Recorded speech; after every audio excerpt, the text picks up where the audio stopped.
Salut, c'est Loïc, je suis ravi de te retrouver aujourd'hui pour cette nouvelle vidéo. Alors dans cette nouvelle vidéo, on est toujours à Kyoto et aujourd'hui on va parler de mon appartement brûle.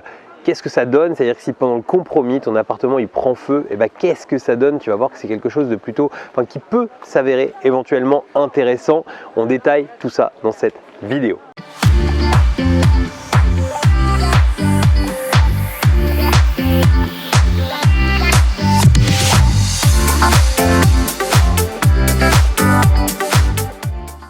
Alors juste avant de démarrer, je vais t'inviter à t'abonner à cette chaîne, à rejoindre des milliers d'investisseurs et d'entrepreneurs qui l'ont déjà fait. Pour ça, tu as juste besoin de cliquer sur le bouton s'abonner qui est apparu dans cette vidéo ou bien juste en dessous de la vidéo. Et surtout, n'oublie pas la petite cloche si tu souhaites être prévenu à chaque fois que je publie une nouvelle vidéo. Je te mets également avec le petit i comme info le lien vers une webconférence qui va te permettre de pouvoir réellement comprendre comment on peut se créer des revenus grâce à l'immobilier, comment on peut vivre de l'immobilier et même remplacer son salaire en moins d'un an. Si tu souhaites évidemment te créer des revenus alternatifs, c'est complètement la conférence à laquelle il faut assister. Concrètement, c'est une question qu'on m'a posée il n'y a pas longtemps.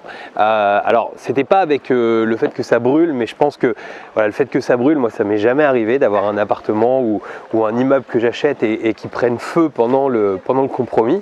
Mais ça m'est arrivé en fait d'avoir un dégât des eaux relativement important. Ça s'est avéré plutôt une bonne aubaine et je vais te détailler justement si par exemple demain ton appartement prend feu, si ton immeuble prend feu, si ta maison prend feu, s'il y a un dégât des eaux important, et en fait quoi faire et comment finalement gagner de l'argent avec tout ça. Il faut savoir que dans le compromis, en fait, tu vas avoir une clause. Si tu lis tes compromis, je t'invite à relire ton compromis au moins une fois, au moins un, pour bien comprendre de quoi est fait un compromis et à quel point finalement l'acheteur est plutôt bien protégé.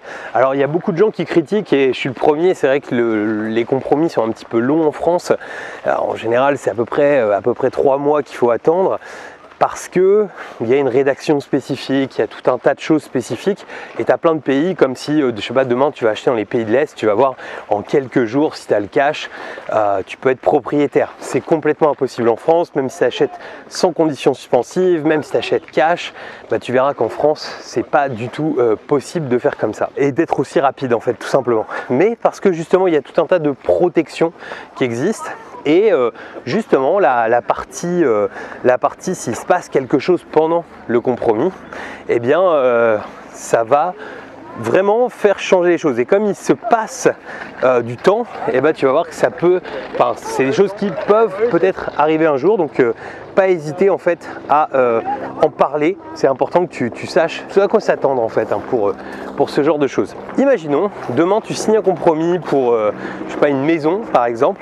Et la maison brûle pendant ce temps-là. Évidemment, tu n'es plus tenu d'acheter. C'est-à-dire que tu peux, si tu le souhaites, te désister du compromis parce qu'elle n'est plus dans l'état en fait sur lequel tu t'étais engagé au démarrage. Mais tu vas voir que c'est peut-être pas une si mauvaise idée que d'acheter parce que l'assurance de l'acheteur va intervenir et toi, si tu achètes, tu vas récupérer les fruits de cette assurance. Et dans le cas par exemple où ça brûle par exemple, c'est pas forcément idiot. Pourquoi?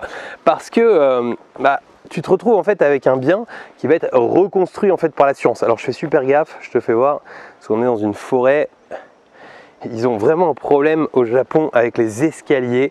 Les escaliers à chaque fois sont, là tu n'as pas des marches régulières, tu as 3 marches, des grandes, des petites, bref, je sais pas pourquoi. Il y a eu des constructions de fête à une certaine période, autant que les temples tiennent debout depuis des siècles, autant que les escaliers, je sais pas, c'était pas leur truc. Tu peux bénéficier en fait donc des fruits de l'assurance, donc ça veut dire que tu peux te retrouver en fait à te faire reconstruire une maison 100% neuve grâce à l'assurance. Moi ça m'est arrivé en fait sur un dégât des eaux. Il y a eu un dégât des eaux relativement important dans un bien que je m'apprêtais à acheter, ce qui n'était pas très grave en soi parce que j'allais tout refaire en fait dans le bien. Mais ce dégât des eaux, il m'a permis en fait, c'est de récupérer pas mal d'argent entre deux et de payer en fait finalement une partie des travaux. J'ai interviewé il n'y a pas longtemps aussi Greg, je te remettrai un lien vers son interview, elle était relativement cool. Greg en fait nous en parlait. En réalité, lui il a eu un dégât des eaux aussi, comme ça, pendant la période de compromis. Et puis ça lui a permis carrément de récupérer de quoi faire la toiture en termes d'argent. Parce qu'en fait quand c'est comme ça, je sais pas pourquoi, mais en tout cas on a possibilité possibilité de récupérer le cash en fait. C'est-à-dire que c'est plus simple en fait pour l'assurance de le faire de cette manière. Donc ça dépend évidemment des assurances, etc. Mais lui, il a réussi à récupérer en fait par exemple 15 000 € sur son dossier. Comme de toute façon, il refaisait les appartements, c'était déjà dans son budget de travaux. Donc il n'avait pas prévu de reprendre la toiture maintenant, mais si tu veux, c'était un truc qui serait à faire peut-être dans 5-8 ans. Donc du coup, il s'est dit, tant qu'à faire, je récupère 15 000 €, je fais direct.